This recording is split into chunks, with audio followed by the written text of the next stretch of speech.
Oi,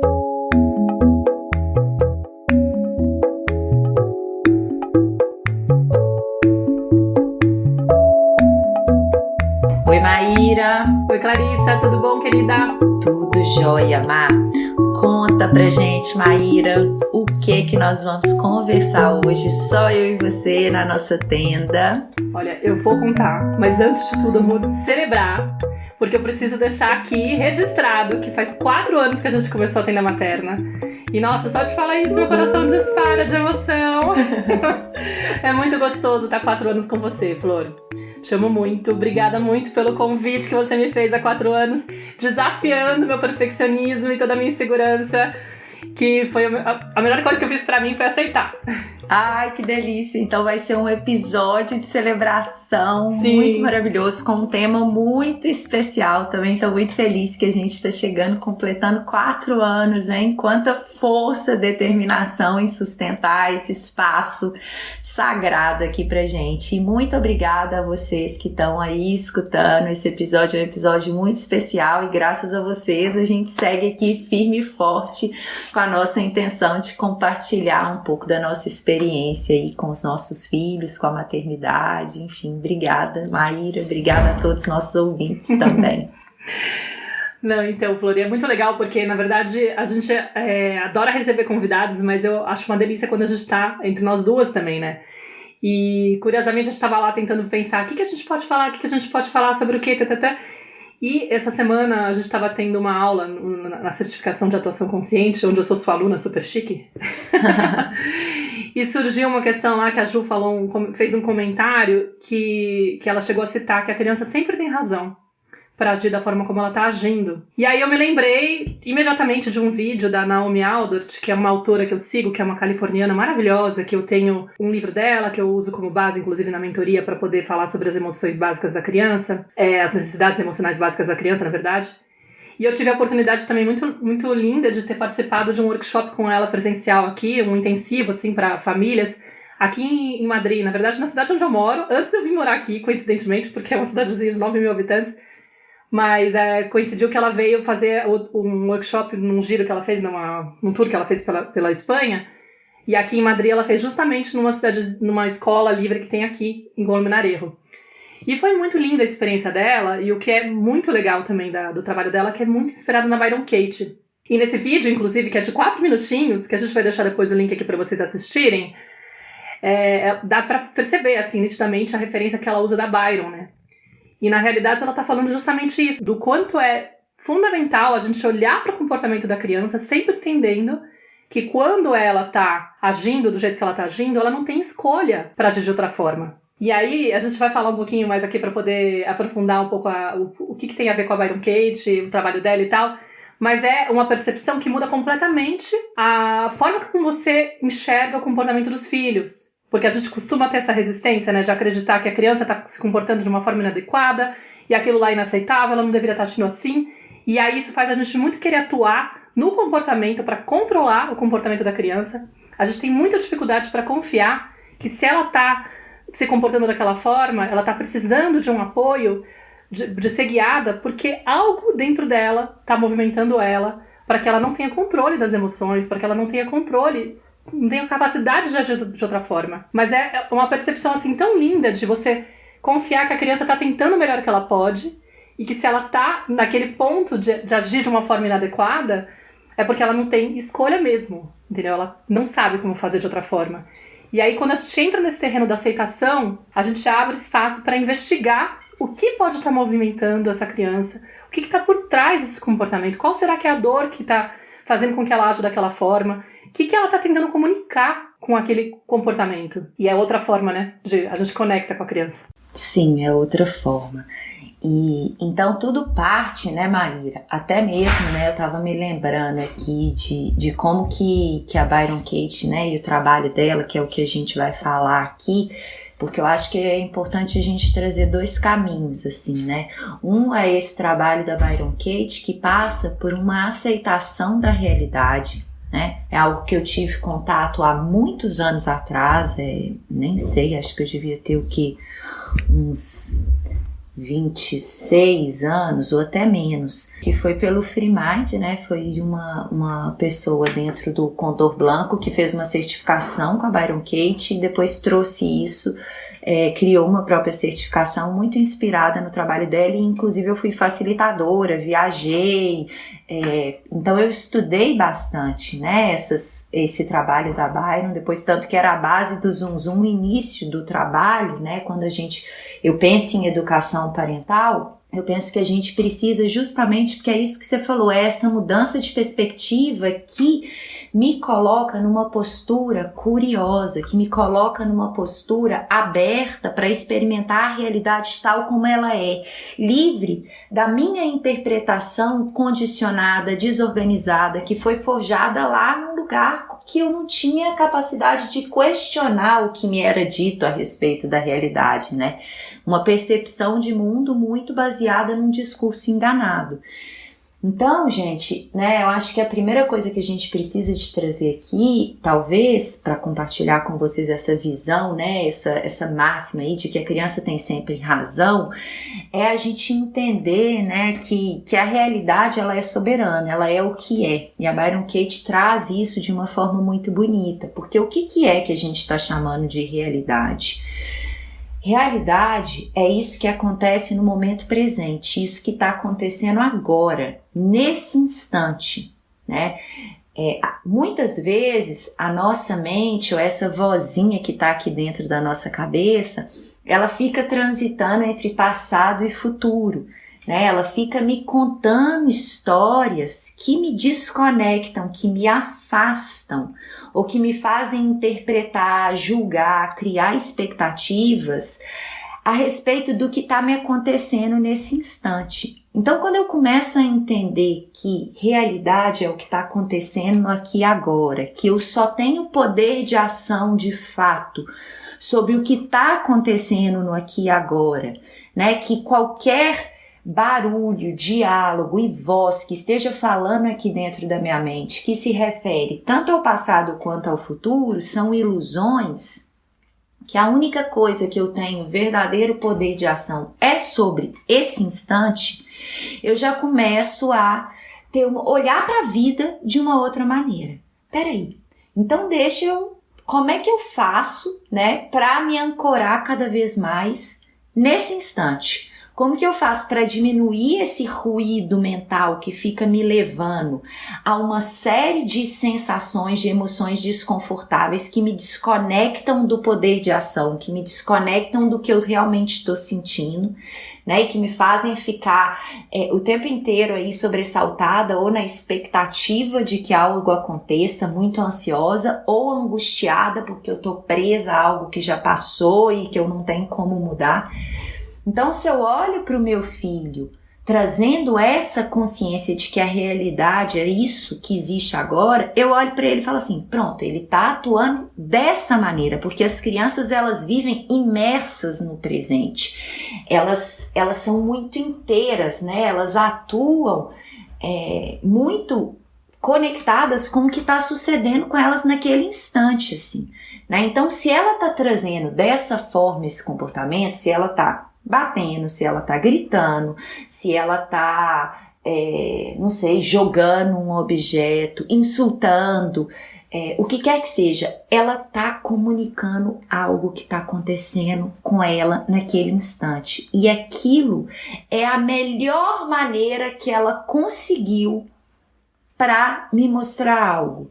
Porque aí vem o outro ponto, né, Mar? Que é a compreensão da natureza da criança, que é a compreensão do desenho original da criança, que eu sinto que a hora que a gente compreende essa dinâmica mental, né, de que a mente muitas vezes, esse diálogo interno, ele distrai a gente do aqui e agora, da realidade, ele está o tempo inteiro impondo, né, pensamentos, crenças antigas, deturpadas, que a gente não indagou sobre a realidade, e aí ficam trazendo, né, esses conceitos antigos, baseado na nossa própria experiência de educação, baseado nas nossas próprias dores, no que a gente vivenciou, e que vão me afastar da realidade, tanto do que está acontecendo com o meu filho naquele instante, e tanto da natureza, né? Da minha própria natureza e da natureza desse ser. O que eu posso esperar, de fato, né, dessa criança? Só que conhecendo que a idade que ela tá,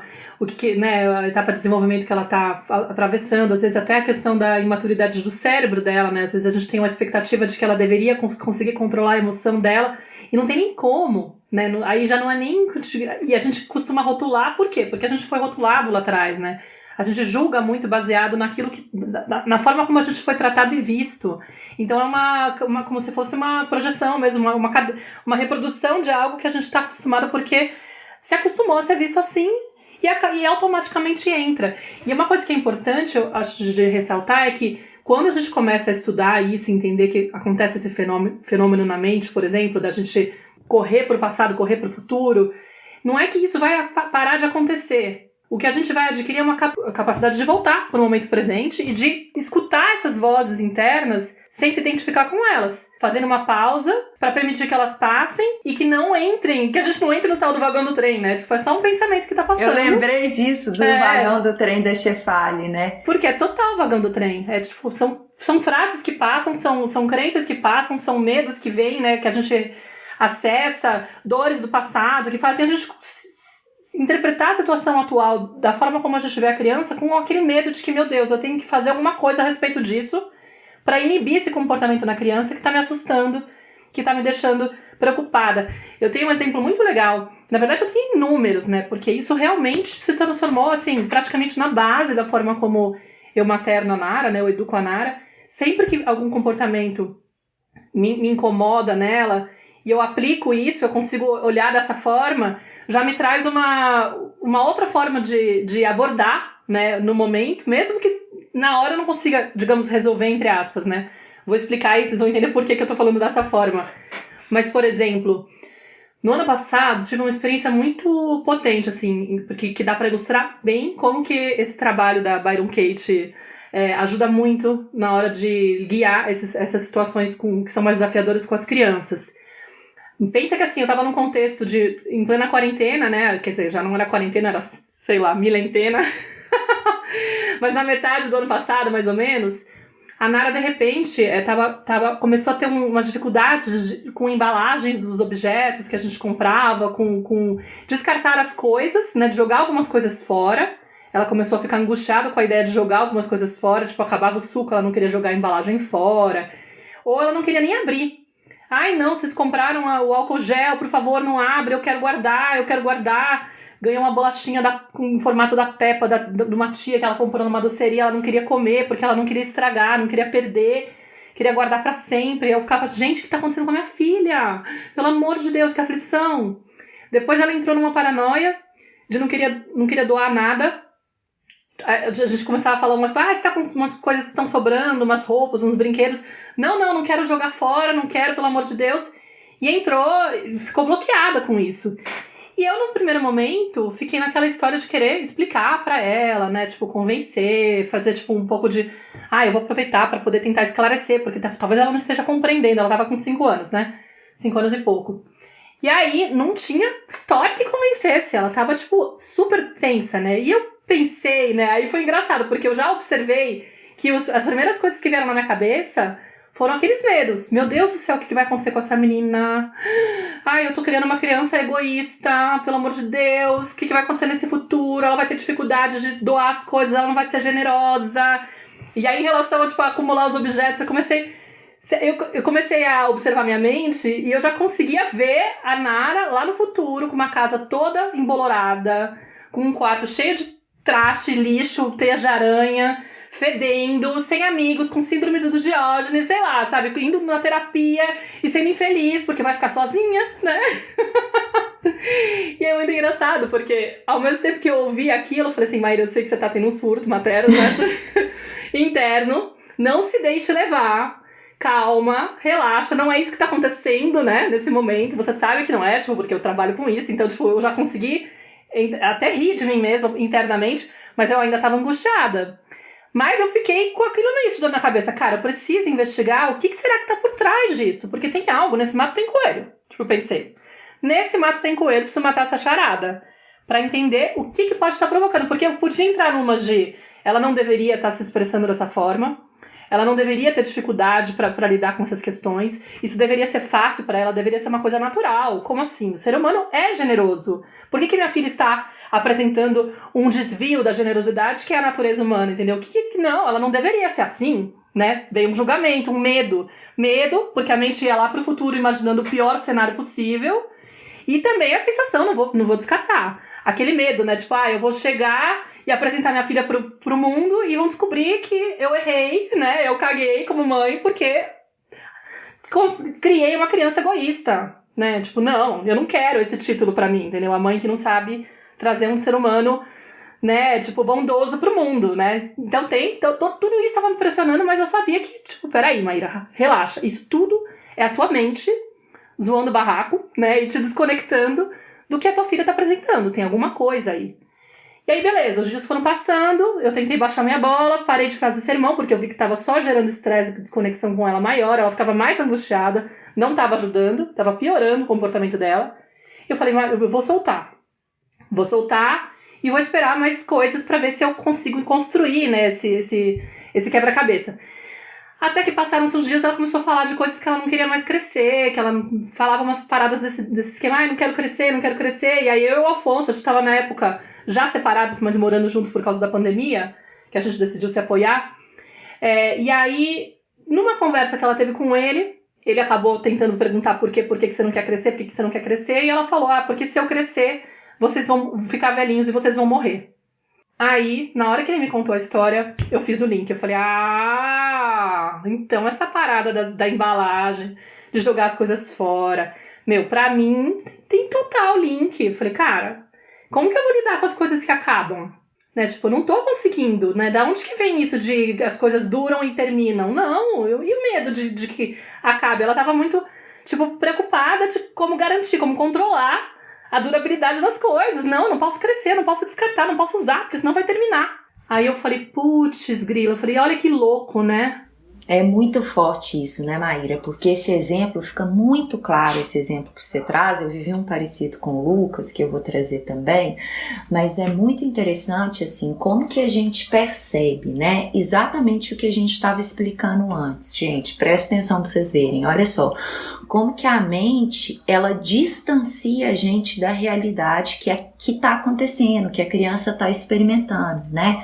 A Maíra, toda vez que a mente dela levava, né, ela para essa projeção de futuro aí, minha criança tô criando uma criança egoísta, o que as pessoas vão pensar de mim, a natureza do ser humano é generosa, mas a minha filha tá mostrando outra coisa, será que eu acredito mesmo nessa natureza, porque ela tá aqui me mostrando, né, que ela é egoísta, que ela não quer doar, que ela tem dificuldade. Então, assim, toda hora que você vai você compra um pensamento desse, né, negando a realidade, ela não deveria se comportar assim, ela tinha que compartilhar. A gente já percebe, né, que deveria, poderia, teria, qualquer hora que passa algum pensamento desse tipo com essas palavras, pode saber que você está se distanciando da realidade, porque a realidade, ela é soberana. Aquilo que está acontecendo é o que precisa de ser revelado. A criança está tentando trazer algo. E quando eu silencio esses pensamentos, e nesse sentido é o que a Maíra estava falando dos vagões ali, né?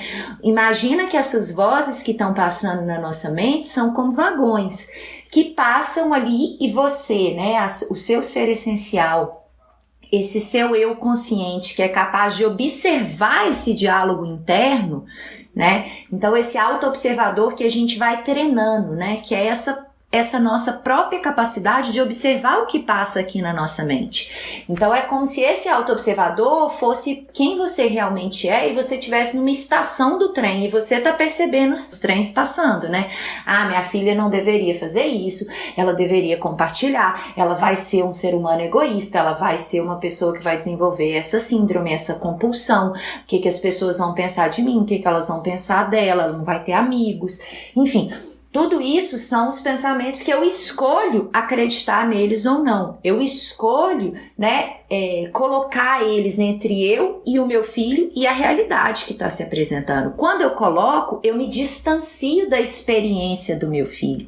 Eu me distancio do que esse ser está comunicando e crio um rótulo logo que me coloca numa postura de achei uma solução. Então é isso. Né? É isso que essa criança tem, então eu vou atuar ali naquele sintoma, eu não me permito observar o que de fato está acontecendo, e eu me afasto, eu já encontrei o que é uma resposta, então pronto, então agora eu vou obrigar ela a doar os brinquedos e pronto, né? Eu já acabei ali, arrumei um rótulo para aquela situação e uma forma de lidar com ela, e estou impondo a minha percepção. Agora, se eu me permito silenciar isso e dou tempo ao tempo, me interesso por essa criança, me aproximo dela, confio, escuto, só que é um movimento lento, é um movimento diferente do ritmo social, da forma como as coisas vêm acontecendo na nossa vida. O maternar, ele nos abre um espaço de pausa, de confiança, de silêncio, de escuta ativa, de curiosidade, que são virtudes que a gente pratica muito pouco hoje no mundo acelerado, compulsivo, consumista, capitalista, patriarcal. Isso não são virtudes e valores que a gente tem tido possibilidade de experimentar, né, Mar? Mas quando ela confiou, ela escutou, ela conversou com o Alfonso, os dois foram, né, trabalhando e se mantiveram ali interessados. Poxa, você chegou numa questão existencial. Que coisa difícil para uma criança, né, que chega aqui, que confia, que aparentemente, né, vê o mundo como um mundo bom, como um mundo digno de confiança, digno de ser imitado, que chega aqui, né, tomada por essa força da vontade, dessa curiosidade, dessa plenitude, dessa interesse em viver a experiência aqui no mundo, né? Que desafiador para ele a hora que ele começa a ter pequenos lampejos de como que a realidade funciona. Peraí, gente, a realidade ela é permanente. Olha, as coisas têm início, meio e fim. A vida, ela termina. A vida, ela também conversa com a morte, né? Eu vou experimentar ciclos de vida, morte e vida constantemente. As coisas acabam. Que difícil lidar com isso, né? Se no mundo que eu vinha, que é a minha crença aqui, tá, gente? O mundo que eu vinha, o mundo espiritual, as coisas existia uma permanência, existia uma unidade. Como que eu vou viver essa dualidade desse mundo, esse cessar, esse fim, esse ciclo de morte? Que obviamente vai dar início a outra coisa, mas assim, como que eu vou viver essa finitude, essa permanência, né? Não essa impermanência, aliás, essa impermanência. E é muito lindo, né, Flor? Porque, na verdade, a partir do momento que eu comecei a confiar, eu falei, eu vou dar tempo, né? Vou parar de tentar controlar, corrigir, né? Consertar, porque fica aquele medo, né? Tipo, é um desvio da natureza. Não, ela não tá indo pra um caminho bom. Eu preciso fazer alguma coisa, eu preciso agir. Só que eu falei, cara, vou esperar. Vou tentar sentir, vou ver se ela me dá mais pistas, se eu né, desmonto isso daí. E quando veio a questão da dificuldade dela de lidar com a ideia da morte, que acho que foi a primeira vez que ela começou a assimilar, aí eu comecei a agir na origem da questão, né? E não só na ponta, porque isso que a educação tradicional costuma fazer, né? Ela fica tentando mexer no comportamento, e aí ela, inclusive, os pais acabam escolhendo qualquer ferramenta que for necessária para poder conseguir fazer a criança se comportar de tal maneira. Inclusive, foi até curioso, porque um pouquinho depois de toda essa história ter rolado, eu já vou contar como foi o desfecho, surgiu num grupo de mães de WhatsApp uma mãe contando que o filho estava com dificuldade para aceitar doar os brinquedos e as roupas, e ela ficou horrorizada com aquilo. O menino acho que tinha uns 4 anos, gente. E o que ela fez? Levou ele para uma favela, para alguma coisa assim, para um lugar assim onde tinham crianças. Acho que nem era favela, acho que era embaixo da ponte, manja, pra mostrar aquele menino que fica embaixo da ponte, pra mostrar pra ele, olha, tem gente que não tem nada, você quer realmente fazer isso com essas crianças? Não permitir que elas tenham acesso a roupa, a brinquedo, não sei o quê, tipo, culpabilizando o menino de 4 anos, fazendo ele se sentir mal com ele mesmo.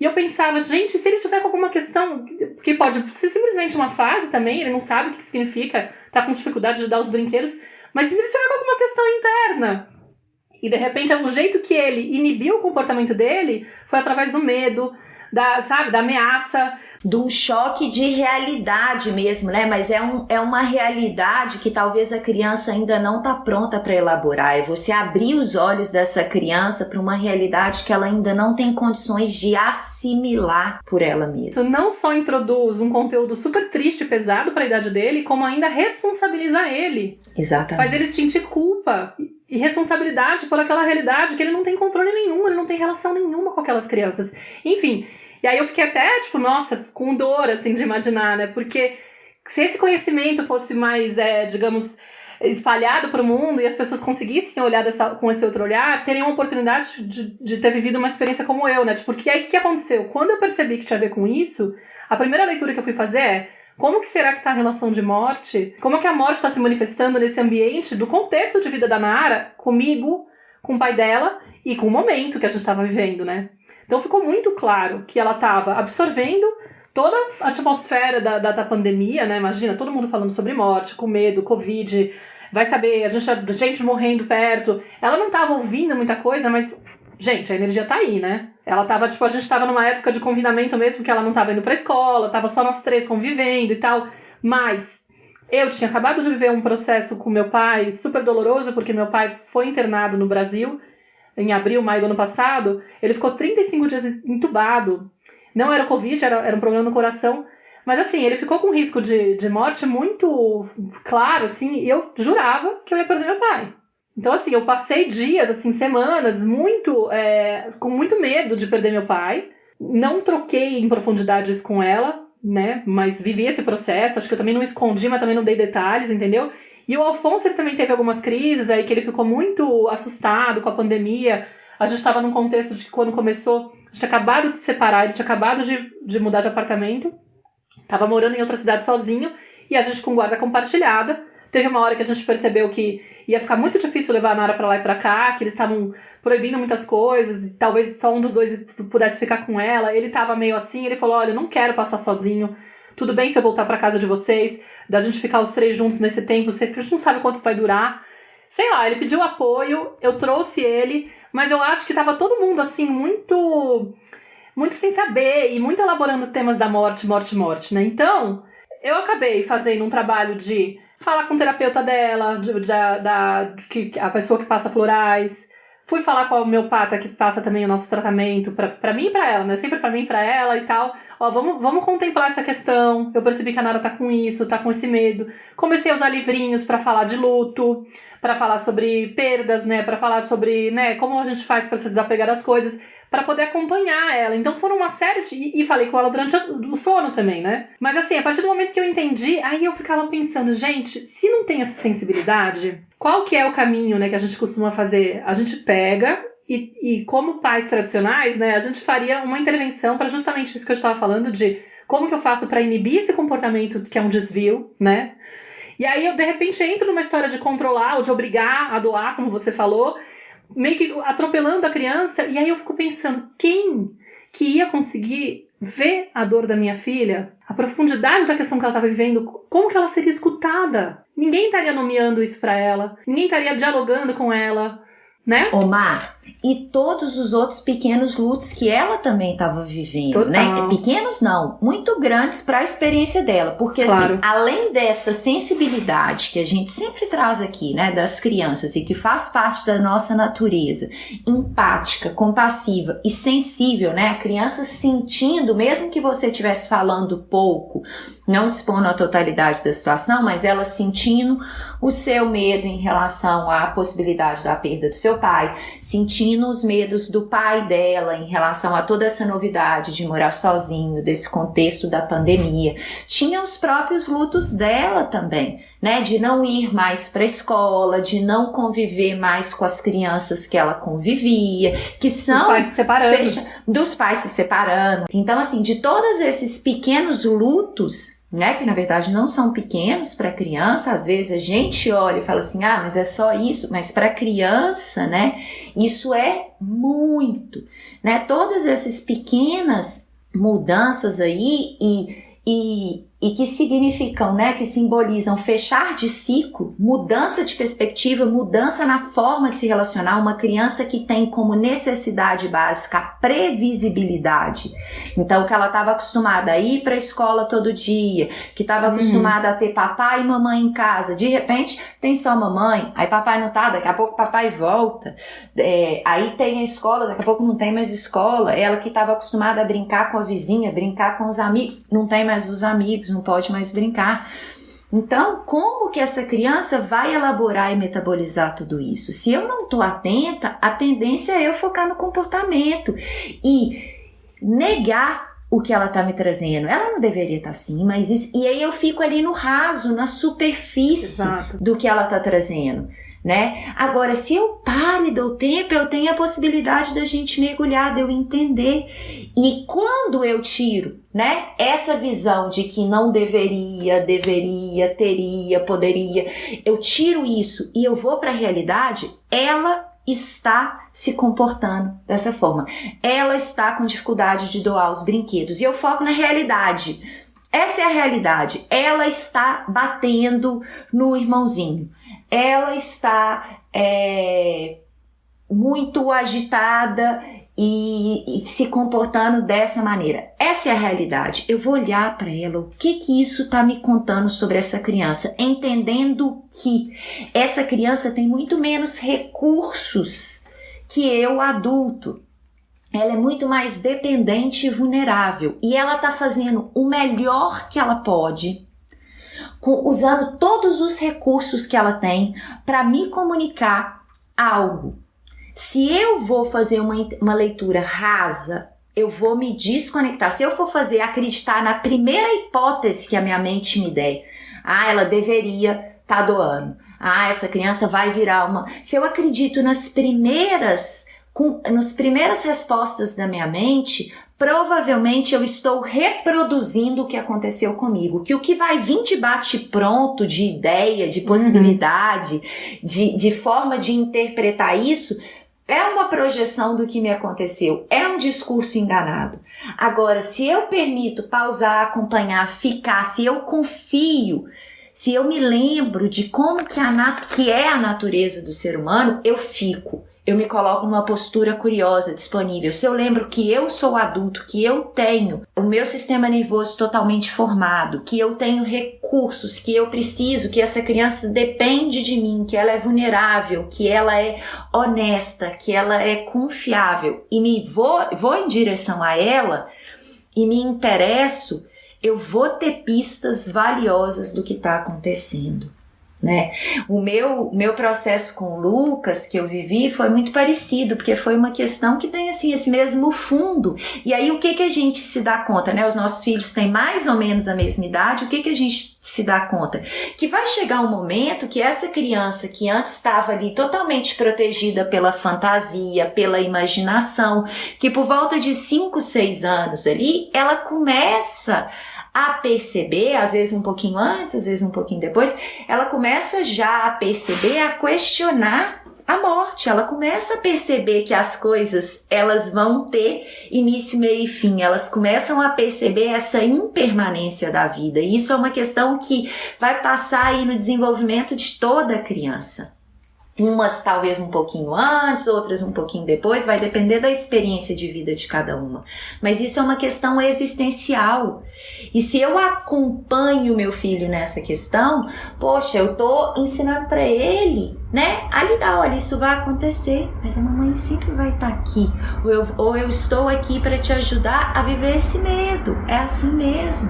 É assustador lidar com isso, que é desconhecido, né, que termina, que vai acabar, outras coisas virão, outras possibilidades virão, mas é doído mesmo ficar diante de algo que não existe mais ou não vai existir mais como possibilidade. É doído. E a gente é capaz de assimilar isso, principalmente se eu tenho um outro adulto para me ajudar a me regular emocionalmente, que eu confio que eu posso me debruçar, principalmente para as crianças, gente. As crianças, elas vão se regular emocionalmente no encontro com outro adulto.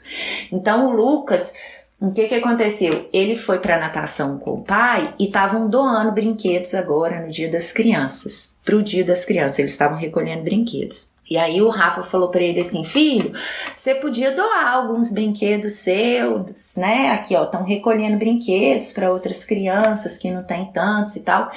E aí o Lucas ficou com aquilo e falou, não, pai, não quero doar e tal, e ficou mexido. Aí ele chegou em casa, e quando ele chegou em casa, a gente estava brincando lá fora, eu e ele, né, num momento de muita conexão, e ele confiou, ele virou para mim e falou assim, mamãe, eu não quero doar brinquedo lá na natação. Falei, filho, por que você tá falando isso? Aí ele me explicou a história, ele falou, estão recolhendo brinquedo lá e o papai falou para eu doar. Falei, o papai falou que você para você doar? Mas eu não quero doar nem brinquedo. E aí ele começou a chorar. E aí eu sentei com ele no meu colo, fiquei ali um tempo conversando, escutando ele chorar. Falei, realmente, filho, é muito difícil, né? A gente dá para os outros algo que a gente gosta, né? É muito difícil. Aí ele foi, e quanto mais eu falava e eu nomeava algo que ele estava experimentando, mais ele chorava. E eu entendia que eu estava acessando a dor dele. Aquilo era como se fosse um comunicado. Mamãe, você está entendendo o que eu estou experimentando. Você não está interpretando, querendo algo que está distante da minha realidade emocional. Você está sentindo o que eu estou sentindo. Mas para isso eu preciso de pausar, né? Eu preciso de silenciar aqui minha mente. E não entrar nesses trens que vão aparecendo, né, Mar? E aí ele foi chorando, foi me contando. Eu falei, tudo bem, meu amor, você não precisa de doar nada. Você pode ficar com seus brinquedos, você pode ficar com eles. Quando você sentir, se você sentir algum dia, não, mamãe, eu não vou doar nunca, não quero doar. Não, tá bem, então tá. Aí de noite, a hora que a gente foi dormir, ele chorou. Na hora que a gente foi dormir, ele solta uma pergunta assim antes de dormir. Mamãe, por que tem gente pobre no mundo?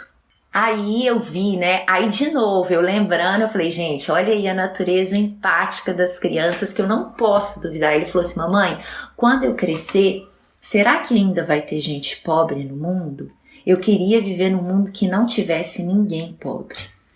E aí, assim, é isso, sabe? Assim, dói pra ele, não dói, não é porque ele é egoísta, é porque aquilo, ele tá elaborando, né? Essa desigualdade, tem gente que tem gente que não tem.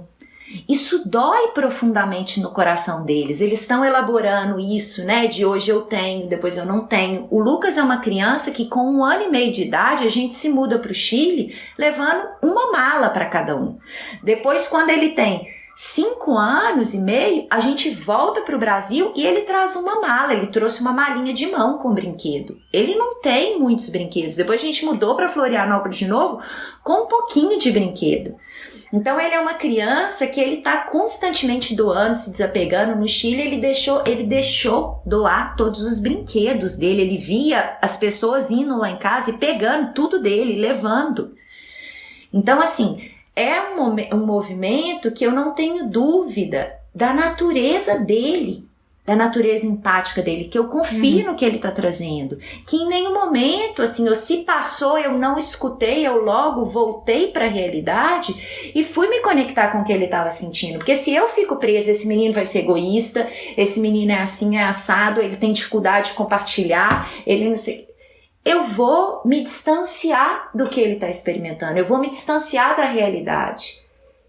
E vai deixar ele desamparado, né? Exatamente, porque o que eu vou nomear para ele é distante do que ele está sentindo. E aí são esses pequenos desamparos que a gente pensa que é pequeno, mas que vai fazer ele mesmo se distanciar do que ele sente, da sua própria natureza, porque ele não tem como sustentar aquilo sozinho. Se eu não nomeio, se eu não acompanho ele nessa expressão do que ele tá sentindo, né, Mar? E aí ele vai se fechando, né? Tipo, a criança vai se fechando pro adulto que ele foi, não tem aqui espaço para eu poder trocar, porque a pessoa já começa invalidando.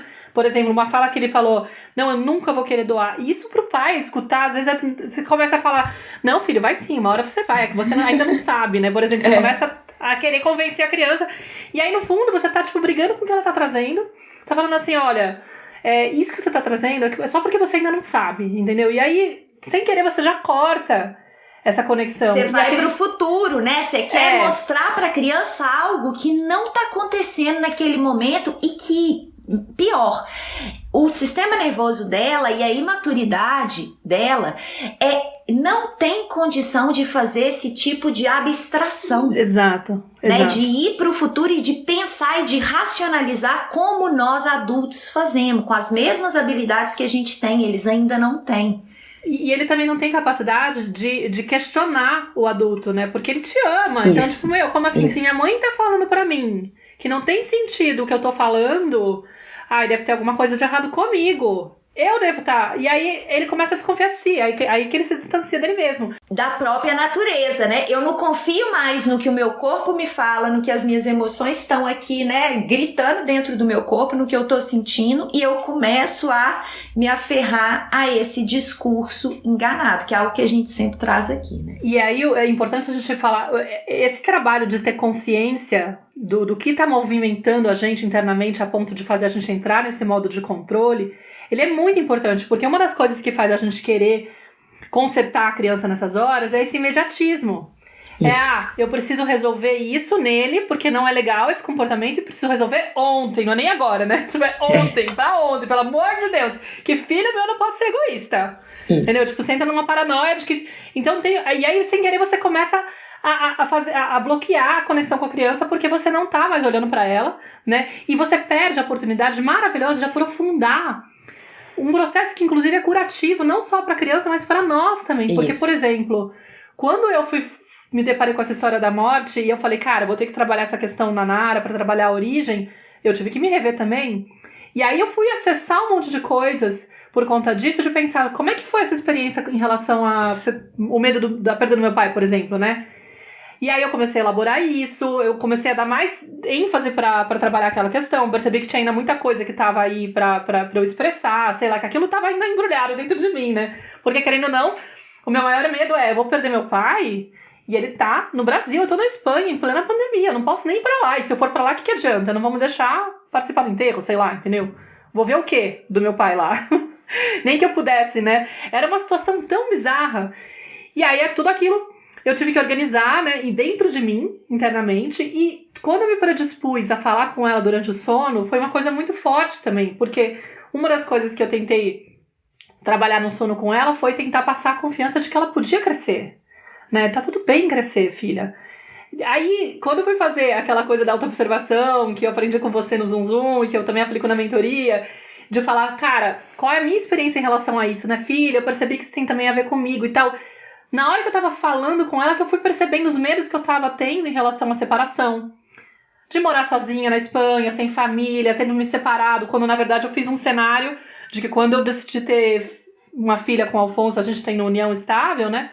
Eu falei, bom, agora eu vou ficar na Espanha, sei lá, pelo menos 20 anos, mas em família, entendeu? Não tinha planejado que eu ia me separar, né? Tava tudo garantido no meu modo de controle. Não, peguei um cara que eu tenho certeza que não vai dar tudo certo. Confio, faz 5 anos que eu tô com ele, tá tudo certinho.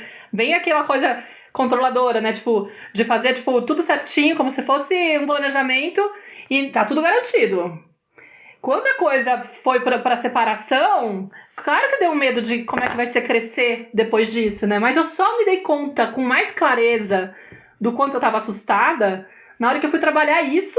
Por quê? Porque a criança generosamente também vem e traz no comportamento dela. Olha, gente, é impressionante, porque tudo vai casando, né? Os mestrezinhos iluminados vêm e falam, mamãe, você já reparou que você tá cagando de medo de crescer? E aí você vem falar pra mim que tudo bem crescer? Caramba!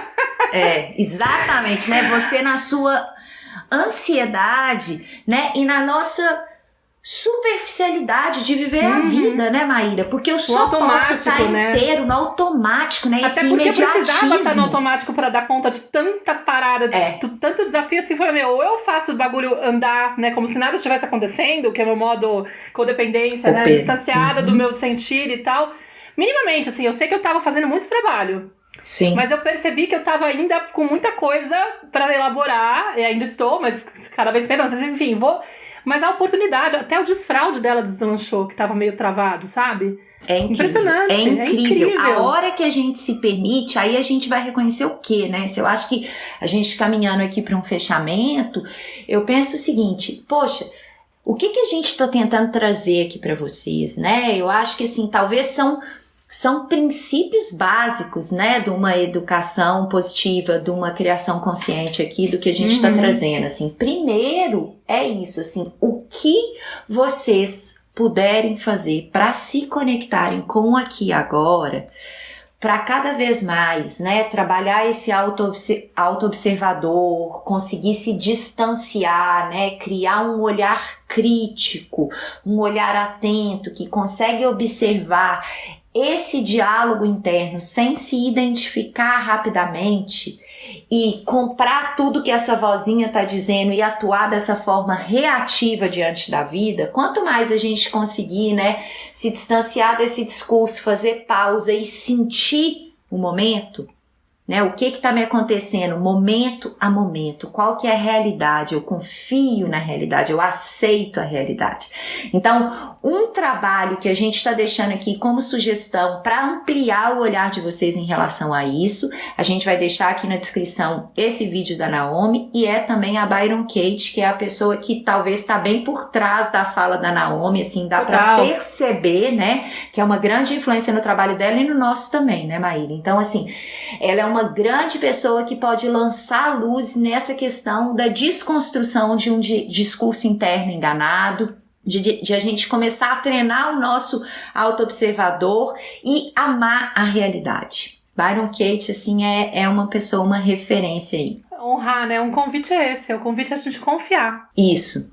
E aí o outro ponto é esse, né? Primeiro é confiar na realidade, se conectar com aqui agora, e o outro é confiar na natureza amorosa, compassiva, generosa das crianças e no quão conectadas elas estão com as suas próprias necessidades e com o seu corpo, que o que elas estão trazendo é o que elas necessitam, que uma criança jamais vai pedir algo que ela não necessita, que elas estão muito mais próximas da nossa natureza, do nosso desenho original que a gente.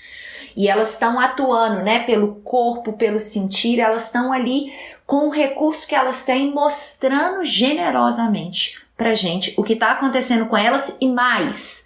A sensibilidade é tanta que elas vão mostrar o que também, de certa forma, está acontecendo com a gente, porque não é tão fragmentado e separado quanto os nossos sentidos nos mostram, né? Existe uma conexão nesse sistema familiar que as crianças são muito sensíveis a isso.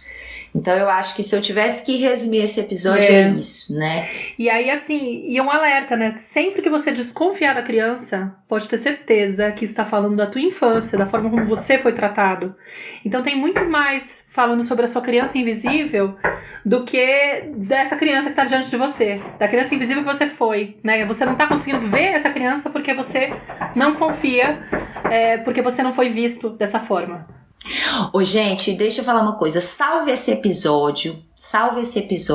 Sim. E escuta várias vezes, porque isso que a gente está falando, a gente precisa de escutar também, né, Maíra? Eu vejo, por exemplo, a minha experiência com as minhas clientes, quanto que às vezes eu estou 1 ano já trabalhando com essa cliente, quanto que tantas vezes eu tenho que falar assim, não, mas lembra a natureza da criança, não duvida não, é o seu olho, são as suas crenças, vão lá, vamos voltar, fica com isso. Não corre e julga a criança, e separa e classifica aqui. Volta um pouquinho. Como que você está co-criando isso?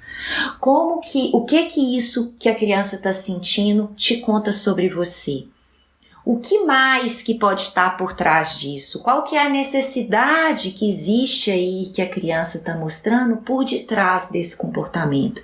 Então tem muitas perguntas que vocês podem conviver com elas sem buscar uma resposta rápida para ir de certa forma ampliando o olhar e voltando mesmo a confiar nisso. A criança tem sempre razão. Lembrem-se disso. Total. E salvem e compartilhem. Porque eu acho que esse conteúdo aqui, eu acho que o de hoje foi bem assim, uau! Foi especial mesmo. Bom para celebrar os 4 anos de tenda materna. Isso. Mas compartilhem com outros pais, outras mães, cuidadores, porque, gente, essa mudança de olhar é tudo. E ela vai ser uma base, assim, ela vai te trazer uma paz. Porque você realmente fica muito mais aberto pro que a criança traz. Você não entra... E aí, acho que tem essa máxima da Byron, né?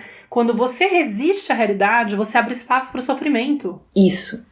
Então, assim, a partir do momento que você olha pra realidade como ela é e aceita, honra ela e fala, bom, então tá acontecendo isso, você sai desse lugar do sofrimento e você fala, o que eu posso fazer para que isso melhore? O que eu posso fazer para apoiar essa criança para que ela não precise agir dessa forma? É totalmente diferente. Muda completamente. Então você libera. Né, minha flor? Com certeza. Isso, é isso, pessoal. Então a gente vai ficar por aqui hoje. Obrigada pela companhia, pela presença. Lembrando, né, que a gente está com um projeto de apoia-se. Se você quiser apoiar uma campanha, né? Se você quiser apoiar a tenda materna do ano, 10, 20, 30 reais por mês vai ser muito bem-vindo para ajudar a gente a sustentar essa gravação aqui, esse trabalho que a gente faz com tanto amor. Vai ser de grande valia pra gente. E é isso, a gente se vê no nosso próximo episódio. Um grande beijo, obrigada pela companhia. Obrigada, queridos. Tchau, a gente se vê. Beijão, Clarissa. Beijo, Mar. Eu sou a Clarissa de Aquiara. E eu sou a Maíra Soares. E você acaba de escutar mais um episódio da Tenda Materna, um podcast sobre maternidade e autoeducação. Nossa conversa de hoje te tocou de alguma forma? Tem algo que você vai fazer diferente depois de ter escutado esse episódio? Se sentir no seu coração, compartilha com suas amigas nosso podcast, deixa um comentário no nosso perfil do Instagram, @tendamaterna.podcast, contando como esse episódio mexeu com você. Segue a gente no Spotify para não perder nenhum encontro de inspiração, crescimento, trocas profundas e muito apoio. Nos vemos em nosso próximo episódio. Até lá!